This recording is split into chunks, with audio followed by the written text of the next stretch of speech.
There it is. Hello. How are you? I'm feeling great. Yeah, just got Yay. back from like spring break with my kids, and so that was Oh, really lovely. Really lovely. oh, that's so nice. Did you guys travel? We didn't even talk about this in our catch up. Yeah, we it was one of those things where like we went to Florida for half the week, and we got to catch up with some of my family, which we haven't seen in Oh, several years. And then the second half I lovely. was volunteering this like thing I do quarterly, and so it was like a nice balance of like pleasure and then like volunteering, like being of service of some sort. So it's Mm-hmm. lovely. Oh, that's so Yeah. wonderful. Yeah. How Good, about you? good, good. I'm good. I'm good too. I was just talking to my husband, and he's so excited because the weather is nice and it's baseball season. So he's like buzzing with like electric energy up here, and I'm like very Mm, yeah. There's like it's good. I'm focusing. What I did share with you is that like I'm in a place of like discernment, grief, but like with hope. It's not like and letting go and yeah. So that's a cool place to be. It's a little hard, um, but yeah. it's good. What? I said, yeah, I can imagine like the Yeah. words you use, grief, letting go, discernment, like even if you know it's gonna end in a good place, like when you're in it, it can be tough. Yeah. But like I'm taking the day to actually do that and like let myself have all the feels and actually ridding my house of shit we don't need and Mm, so it definitely feels like an intentional clearing and making room for good things, mm, so I've got one foot in each world, and always happy to be talking to you when I'm in a more reflective mm. place of discernment and exploration and so Is it letting go of more than just physical objects? definitely it's you and I briefly caught up right before this about where we were last time, and I was saying like I barely even remember the words. I remember the Right. feeling. Yeah, I I remember was like, you were like totally like on that psilocybin, like whatever train, you were just like free and like yeah. fearless and yeah. And that's exactly what this is about. Like, how do I stay there? But like there's more fear. So it's like it's a letting go of worry about what people think of me, you Mm. know? Uh Ooh, that seems like yeah. life. It feels like layers that keep peeling. Like I keep thinking like, I don't care as much. I don't care as much. Like, That's right. Well, and that discernment of like I'll always care to some degree about like everyone, probably, sure, unfortunately, yeah, you yeah, yeah. know. But it's like, who are the people? Where are the relationships? What are the spaces where I do care? And what does that look like when I do care? And then who are the people? Where are the spaces? What are the relationships where it's like I just can't care, Mm, because I'm making a decision mm, because it's not, there's a lack of mutuality or reciprocity, mm, or it just like doesn't make sense for me to care what people say about mm, me on the internet. Like I just have to let go of mm. that. Like it doesn't make sense to care. Right. Yeah. Oh, yeah. Yeah. Oof. But that's been getting in the way of Mm, me being more free and right. authentic and like just Yeah. saying what I actually think. Hmm. Yeah. I mean, that's liberation, right? Is that ultimately, if Right. we're truly living in alignment with liberation, then not everybody's going to like us and what we're saying and what we're doing because we're living in our authenticity and our values. That's right.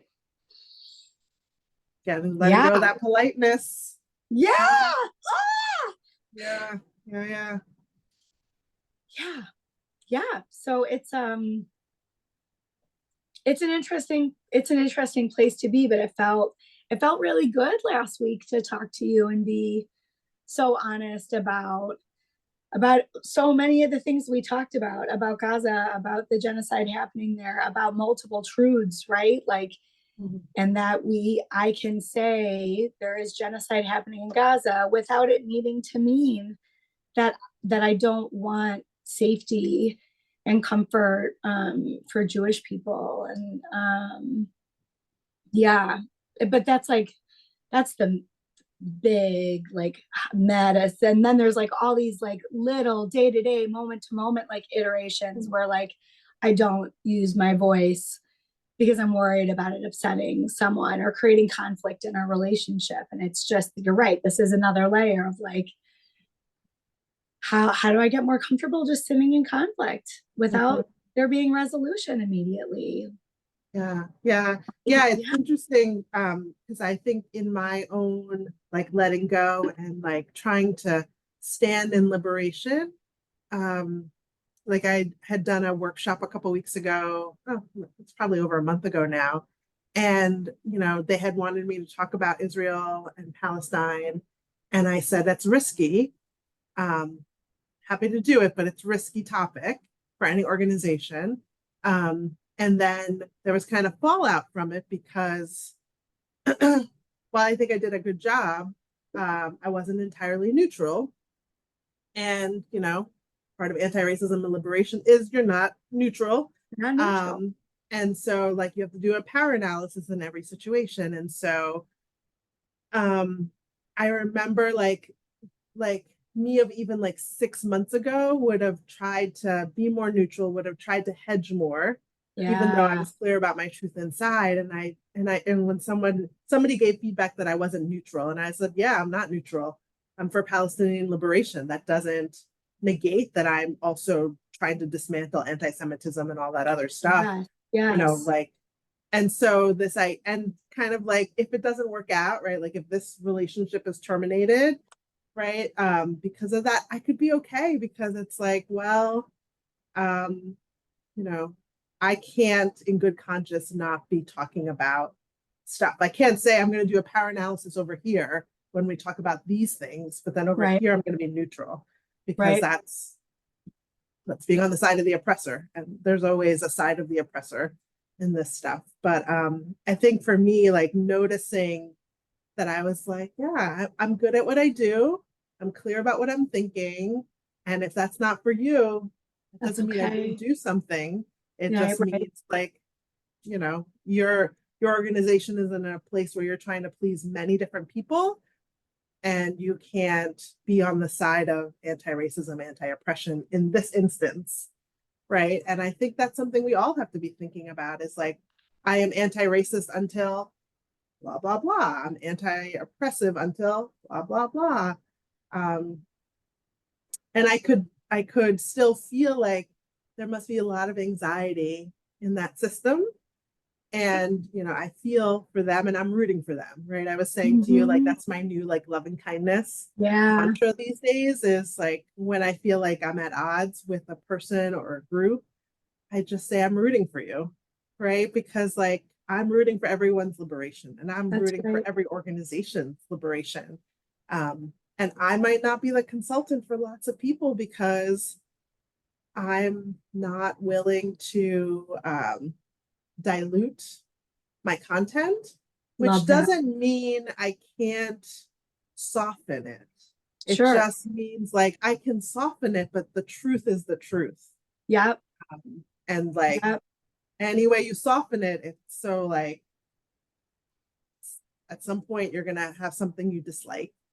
And it's so interesting to me because what I noticed was like people hear what they hear, and it's not always what I said. And so I try very much to not be in this defensive place, but it's like when people say like, you need to go and read more books. And it's like, well, I've read lots of books and I've done lots of webinars, but maybe I just don't agree with you. That I actually am having a pretty balanced opinion. But if it leans one way, that's not by accident. And it's so tricky because, you know, all our nervous systems are getting triggered and activated, Mhm. and I'm tired of people like allotting 60 minutes for a very deep conversation that, you know, needs a whole lot more than 60 Yeah, minutes. that's right. That's right. God, without you knowing anything, we cut up for what, 3 minutes, without knowing anything about what's been going on. Like, you just hit on so much of the stuff that, like, that's exactly what I'm struggling with. I was having a conversation with my team, with my leadership team, where it's about centering. That's what we've got, you know, Black and brown people on our team. We have Jewish people on our team. And because I said I wasn't going to address something on Slack, written, so transactional, so ripe for misinterpretation, because I wasn't going to interact and uplift something on Slack that was written by somebody who is Jewish on our team. I was being accused of, you know, living in the binary and not supporting our Jewish team members. And we were having a conversation about, I can support everyone. I do support everyone, but this is about what we center. And I'm not going to center this in this particular way in this particular moment. And I think if we want to have this conversation, it needs to be a real conversation where we allot the time it deserves, with a skilled facility, you know. And so, but it really, it's a growth edge moment of, like, we can just be in conflict. We can just disagree. Mm-hmm. And that doesn't mean I've done something wrong. And it doesn't mean you've done something wrong. And it doesn't mean one of us is right or wrong. Like, right. Yeah. We can see things differently. And I don't have to jump through a million hoops in order to, like, smooth it over, you know? Mm-hmm. Yeah. So and this is just like the tip of the iceberg, right? Tip of the iceberg.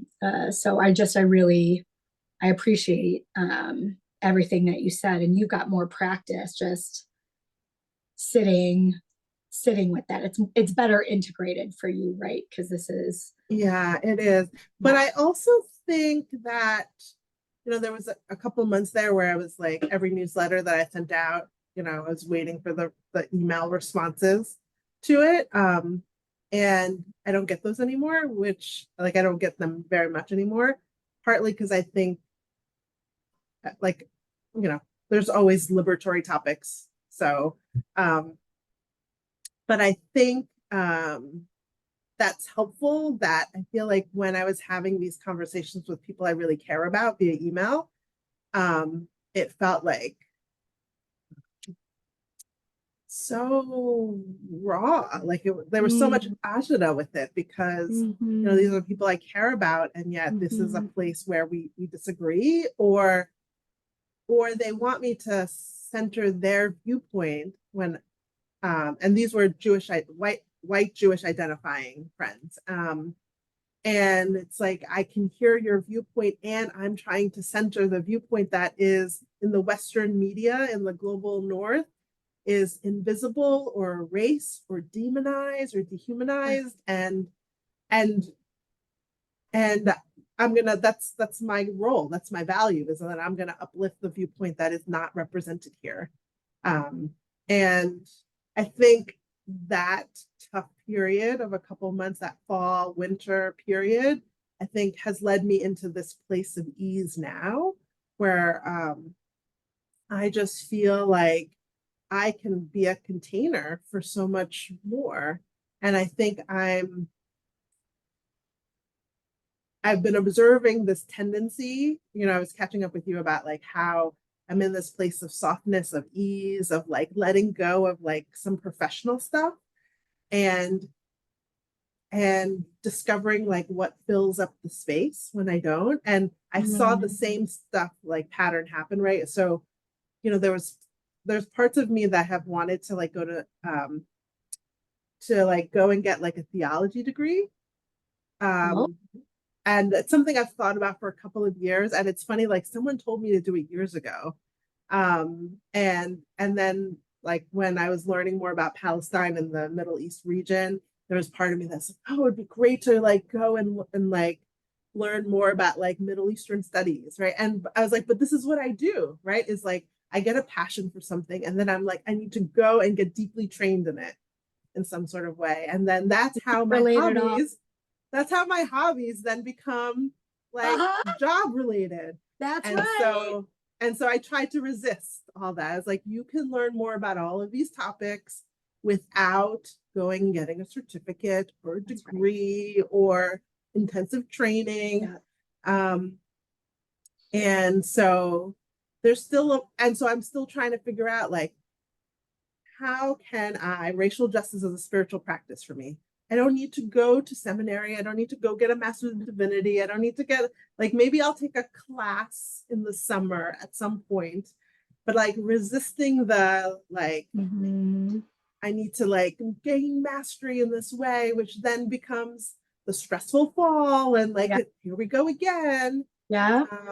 And so I'm like loving like riding the wave and not getting hooked. Like Ooh, not getting cool. hooked into overdoing or like performance or and I'm like rooting for all of my entrepreneurial friends who are like grinding and hustling and living their best life, and I will support them. And I'm not in that season of my life. That's amazing. Yeah, that's amazing. And I love what you said about like when you do have this space to play with and you're just sitting in this space, like what do you organically gravitate toward? And like some of that is where you got to notice and like, no, not that. Mm-hmm. But and some of it is like, oh, I'm doing this thing for my family that I'm excited about. Like, so I love that. For a while, I think for these really coming up on 2 years now with my schedule, I've been kind of like putting in all these boundaries, and it's been self-care, but it's been coming from a place of like agitation and resentment and anger. I've got to Mm-hmm. like do this here and do that there and keep this out. And I was looking through the way that I kind of reorganize my life is by my calendar, because if it's not on my calendar, it does not exist. And what felt good to me when I was like reorganizing my calendar is just having more space where I don't necessarily have to decide what I'm going to do with this hour. I just get to have it. It just gets to exist. And then I get to be in it and see what I feel pulled toward, and what a lovely thing that is. And Mm-hmm. it leaves room for magic. It leaves room for like liberated choice as opposed to like obligation. And Mm-hmm. so I just love that for you. I think that's amazing. It's so Yeah, nice to rebalance. yeah, and it's so neat to remember like I was interested in other things Yes. besides my professional self before at different points of my life. And, you know, planning this Edmund family reunion this summer is like exciting me. And that came out of a place of quietness and like catching up with cousins last weekend. And I was like, oh, who live in Florida. And I was like we need to like our kids don't know each other, right? Because Hmm. they don't see each other much, or right. And new babies are coming, and I've met them, but like lots of family hasn't, and like life is precious. And thinking about like how can I put effort into reconnecting with like my extended family, um so that we don't, it became a joke, like we get together for weddings and funerals, and it's like Yeah. um and like, how can we stop that? How can we Mm-hmm. remember, like, let's make the time? That's right. And if we don't stop every now and then and look around and see what am I doing and who's getting my energy and why, Mm-hmm. right? It's just so easy to do that forever.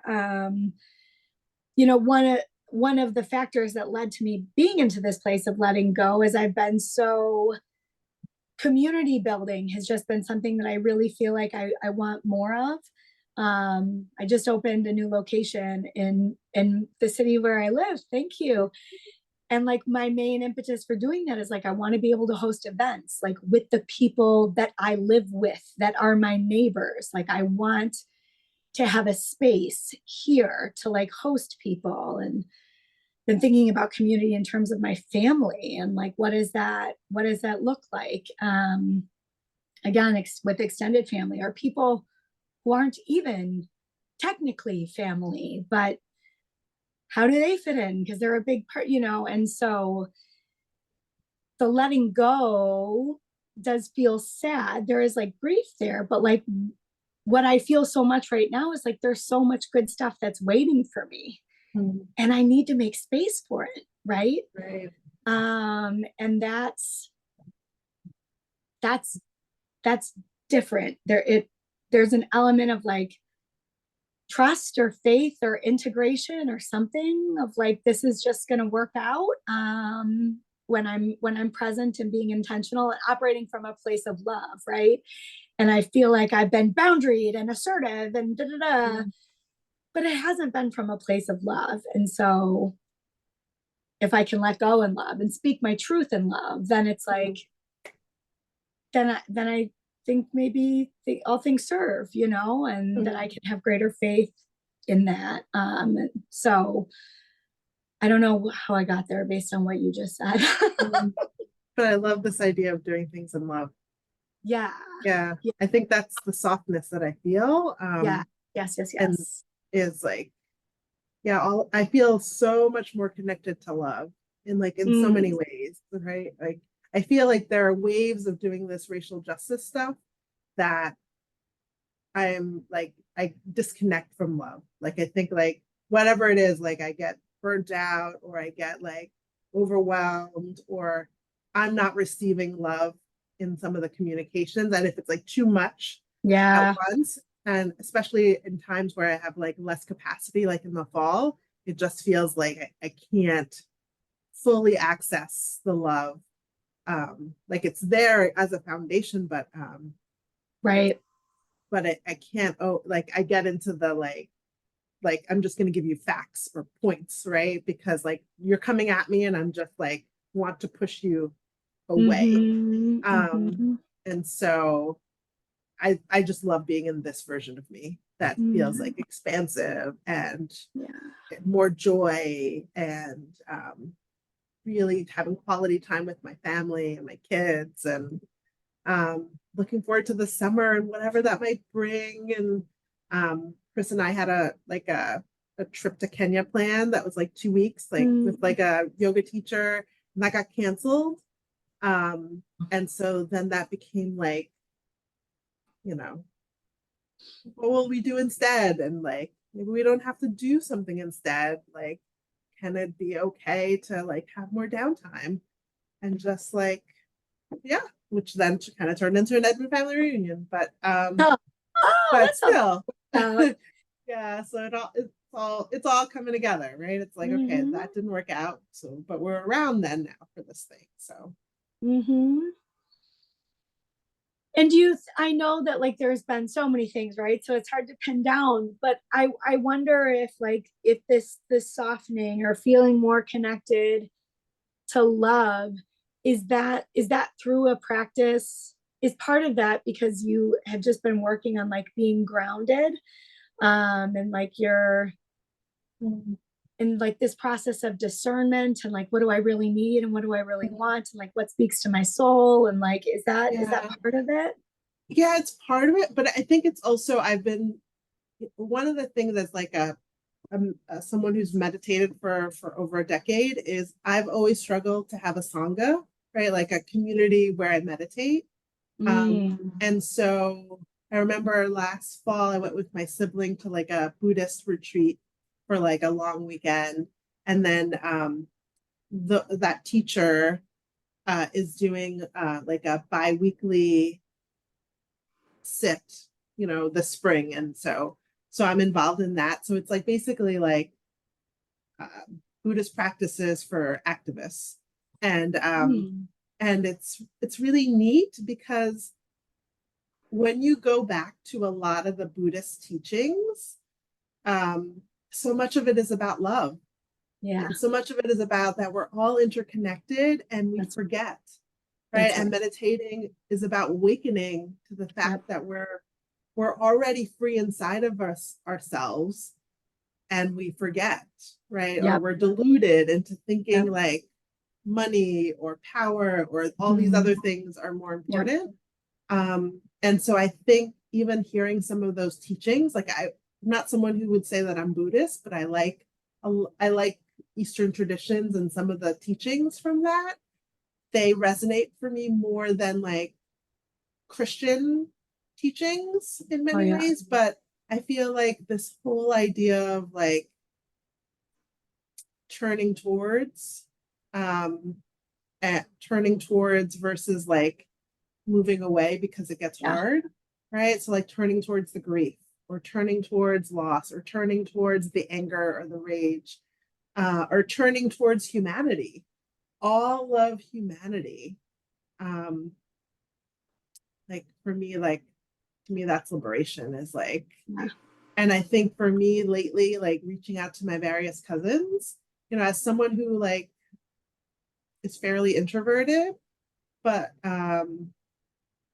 it's been lovely to like even just catch up via text or chat with like, it just feels like we're in such great places of our life, and I don't want more time to pass with us not being in each other's lives.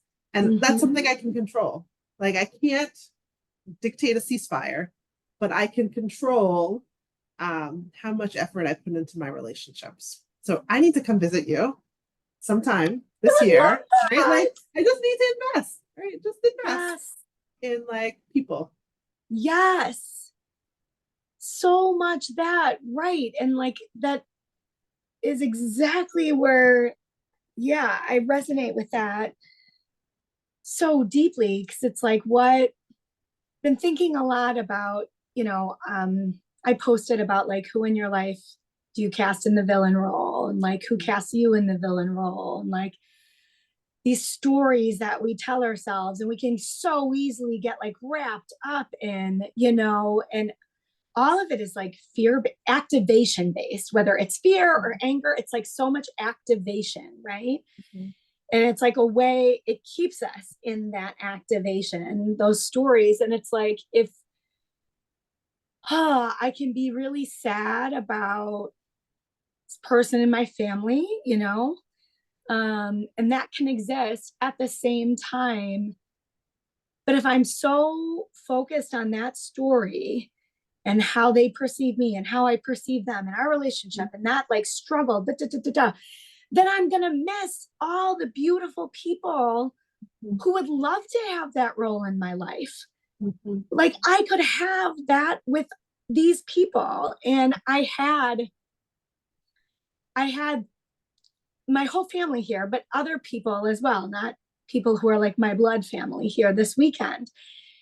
And to see all of them sitting at a table with my kids who they want to invest in my family. They want to invest in my children. It was just so, it's beautiful.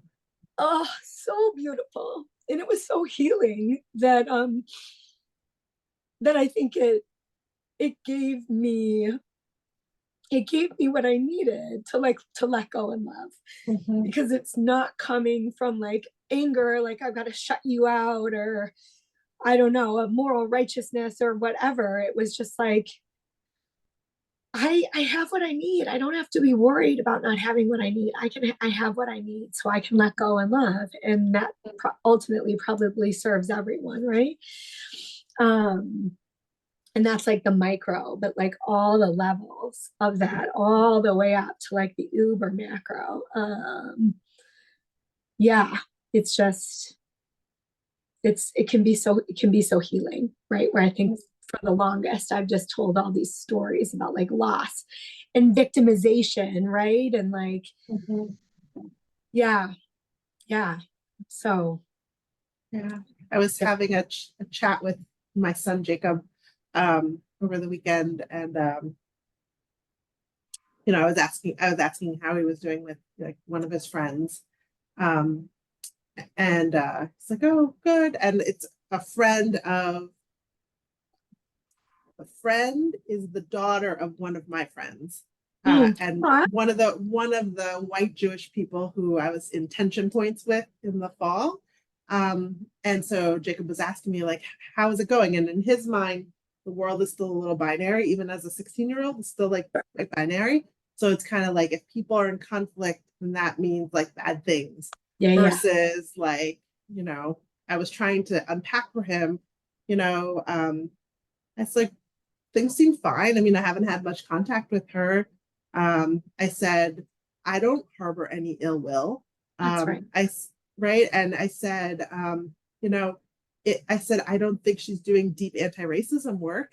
Right. I said, but if I didn't talk to every white person who's not doing deep anti-racism work, I wouldn't be talking to most white people. So like, I just wanted him to Yeah. understand, like in the continuum of whiteness, Yeah. right? Even when you have these other marginalized identities, right? Like for me, it's about how much work are you doing related to anti-racism? Because it is Mhm. so much of my life that if you're not like committed to that, wherever you are on the journey, like at some point there's an edge in which we can't go beyond because Mm. like we're talking in different universes, Yeah. right? And so like I don't wish you any ill will, but you're not going to be Right. my first call if Right. something happens because like I would have to do so much psychoeducation to even get you That's to the point where you could hear, right? And so but I knew that before that, right? Like in terms of like sometimes talking to white people who are moderates, right? Like moderate but liberal, like that's yeah. like an edge for me. Like I would rather you be like conservative and Republican because like you're very clear about what you believe in, right? Like and like versus like the moderate liberal is like there's so much politeness and so Yeah. much like Yeah. complicity that in some ways that's harder Yeah. um because I don't know, this is my own bias, like in some ways it feels like um you're straddling many sides, Mm-hmm. right, and none of it is liberatory in my mind. That's my bias. So No, that makes sense. Right. Because like how can you be liberatory when you're trying to please everybody? Like mhm. they don't they don't work together. No, no, no, Um I don't. Oh, they don't work together. Yeah. But like to lean into liberation means you have to let go of the people pleasing, mhm, and that requires so much deconstruction of like what it means to be in conflict, mhm, and what it means to like be polite or not. right. Oh yeah, so there's just like it's a process, right? Mhm, I'm remembering all of our early conversations, right? Like almost 4 years ago, um about like this stuff just takes so much time. mhm, And like there's another, and we've been talking about this for almost 4 years, and yet like this feels like this moment that I'm in right now is like another layer of the onion for that of like, right, like not only does my internal work time, but now my relationships are going to take time.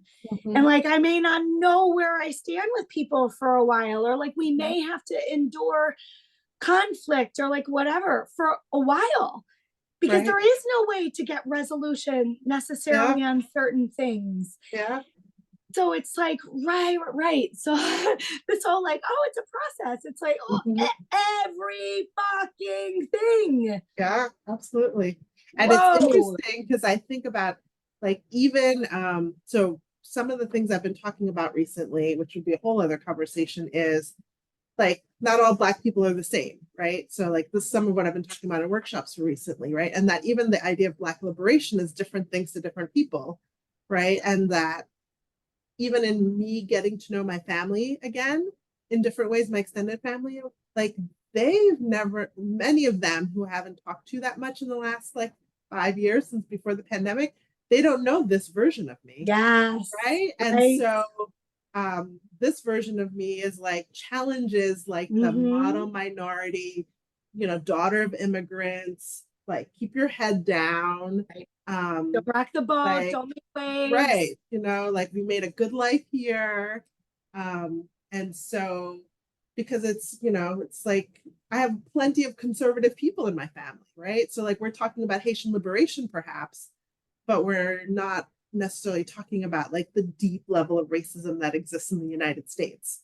Even if many of them probably experienced it at some point, but they're not like necessarily like, yeah, anti-racism. Right? So, that's also a process too, right? So that and I Mm-hmm. want my kids to also know that, right? Is that Mm-hmm. it's not only that white people perhaps are not committed to anti-racism, but it's also Black and brown people who also aren't committed to anti-racism as well. And because, Mm-hmm. for a variety of reasons, and like I don't want Sure. it to just be like a Black white thing, that there are lots of us who have been conditioned to just be complicit in Yeah. the status quo. Yeah. Oh, so I'm so curious. Can I Me ask too. you what, right? Like I resonate with that feeling of like, oh, you don't know this version of me. And Right, there's some for me, there's some excitement right, about that. Like, oh, I right, get to show you who I right, really am. This is right, cool. But right. then what quickly sweeps in for me is fear of Mm, like, oh my God, what if we don't work anymore mm, because of who I've always been, but like who I am right, now. So right, I'm curious what that's been like for you. right. Yeah. Well, it's interesting because I feel like I've always, not always, for a long time, I feel I've been the one who like pushes the boundaries of things. And so I feel like that version of me is always there. But I think when I made like anti-racism like my career, like my centerpiece, like many of people because of the pandemic didn't get to know that version of me, especially if they're not on my newsletter or social media feed or coming to workshops and stuff. So it's interesting because I'm in the softer version of myself, right? So it's like, how will it come out? How will it surface? I don't know, right? Especially if we're only seeing each other for like a weekend, right? Mm-hmm. Like the cousins I interact with more often, well, yeah, because they get to hear me talk about all Yeah. kinds of stuff. Yeah. Got it. So there and too, it will be a process, right? Because Yeah. I imagine it'll be like, how's this person in the family? And here's how we're doing. And then Right. it will take some time to kind of Yeah. filter down a little. Yeah, absolutely. Like it's like even like seeing so this cousin that I saw in Florida, right? They were asking how my sibling was, right? But they used uh wrong pronouns, but they didn't know they were using the wrong pronouns. And so I was like, well, do you know that they use they them pronouns, right? Because like some of it is in those subtle ways, right? Because it's like Yeah. I don't, when I meet different people, I'm like, how much do you even know about gender fluidity, gender expansiveness? Like, do Yeah. you even like, and it's because if I just use they pronouns, then people start to get confused and they think I'm talking about multiple people and all this stuff, right? And so it's like, how can I educate you? How can I like do it from a place of love and like assuming you don't know or like encouraging you to practice now so that when you see them down the road you will have built the Right. muscle, you Might will be have more like fluid. right and so yeah, all of those things, which in some ways it's so exciting. Yeah. Yeah. Okay. Cool. Well, I'm glad that you're experiencing excitement. That's awesome. I feel like one of the places where I'm doing this kind of like reintroduction of myself, as you know, I've been really like avoidant of social media. It's so toxic, and I'm like, wow, how do I find my footing in this world? Do I want to find my footing in this world? I think it has utility and value, but there's so many things that I really dislike about it, like in this place of ambivalence. And what I realized over the last couple of weeks that like everything that I want to do revolves around diversity, equity, and inclusion. but I've been scared to say that on social media because I'm like, people are gonna come for me. And it's complicated because I'm white. So like, how do I take up space there? When is it appropriate for me to take up space? Like, in about what things can I take up space versus contributing to noise? Like, there's a lot to sit with and think through, but I've been changing my profile on Instagram all the time. Like every week I'm changing what my like little bio says on my profile on Instagram. And I just used collective liberation as a term on Instagram.